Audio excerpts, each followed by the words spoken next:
The customer display is a second screen that faces the customer.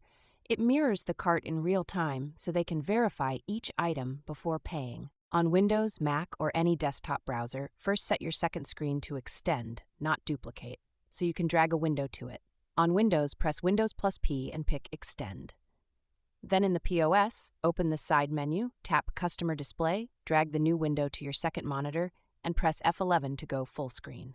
On the Android POS app, plug in any second screen, a built-in customer-facing display, or an external HDMI monitor, and the customer display launches there automatically. The first time, Android asks for the display over other apps permission. Tap Allow once and it's plug and play from then on. See the help doc for the full setup. As the cashier rings up items, the customer sees each one appear with quantity, name, and line total, so they can verify the order before paying.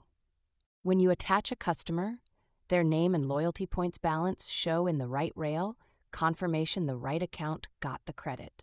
After payment, a thank you screen appears with the amount paid and any change due, a clear, branded, close to the transaction. Heads up, there is no permission to enable. Any employee who can reach the POS can open the customer display from the menu, and any device on the same network can show it.